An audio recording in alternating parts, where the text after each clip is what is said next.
शमशाबाद गांव में लगी भयानक आग, क्षेत्र में मचा हड़कंप। मेंथा टंकी से निकली अलंगों ने जलाए 13 परिवारों के घर।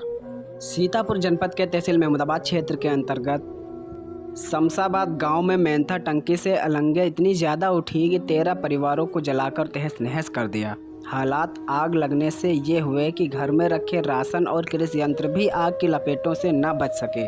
पीड़ितों के लिए राहत यह है कि किसी तरीके की कोई जनहानि नहीं हुई। पीड़ित परिवार में अनाज का एक भी दाना नहीं बचा, जिससे सभी पीड़ित काफ़ी सहमे हुए हैं। पीड़ितों का आरोप है कि अग्निशम की गाड़ी आग लगने के 2 घंटे बाद पहुंची, जिस कारण कई परिवारों ने नाराजगी भी जताई है।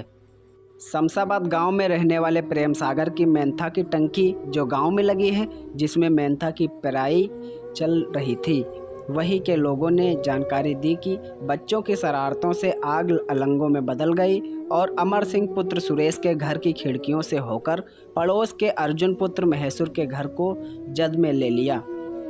पड़ोसी अर्जुन का घर कच्चा था, जिस पर फूस का छप्पर पड़ा हुआ था, जिसमें आग की लपटों ने भयानक रूप लिया और अंबर पुत्र धर्मो, रमेश पुत्र कल्लू, राजेश पुत्र शत्रुघ्न, शत्रुघ्न पुत्र महेश्वर, धर्मेंद्र पुत्र शत्रुघ्न, राकेश पुत्र कल्लू, रामधनी पुत्र केसन, अमरनाथ पुत्र रामधनी, प्रमोद पुत्र राजेंद्र, मयाराम पुत्र कल्लू, लल्लू पुत्र महंगे के घरों को अपने जद में लिया और घर में रखा अनाज, कपड़े, कृषि यंत्र जैसे सिंचाई इंजन, सिंचाई पाइप, सोलर पैनल, गेहूं, धान, भूसा, ठेलिया, साइकिल, बेड, खाट और मायाराम पुत्र कल्लू के घर 7 जुलाई को 2 बेटियों की शादी थी, जिनके घर 25,000 रुपये रखे हुए थे, वह जलकर राख हो गए।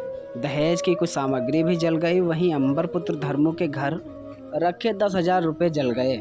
इस घटना की जानकारी पाते ही महमूदाबाद के पूर्व कैबिनेट मंत्री व पूर्व विधायक नरेंद्र सिंह वर्मा ने पीड़ित परिवारों से मिलकर सहानुभूति जाहिर करते हुए उनका हाल जाना और राहत सामग्री, कपड़ा, राशन व अन्य गृहस्थी सामग्री भेंट की, जिसके बाद पीड़ित परिवारों ने राहत की सांस ली और अपने जलकर राख हुए घरों को संवारने में लग गए। आपको जानकारी दे दें कि शमशाबाद गांव में जब आग लगी तो वहां बच्चों के साथ उनके परिवार की भारी मौजूदगी थी। आग लगी तो अफरा तफरी का माहौल था और देखते ही देखते पूरा गांव इकट्ठा हो गया।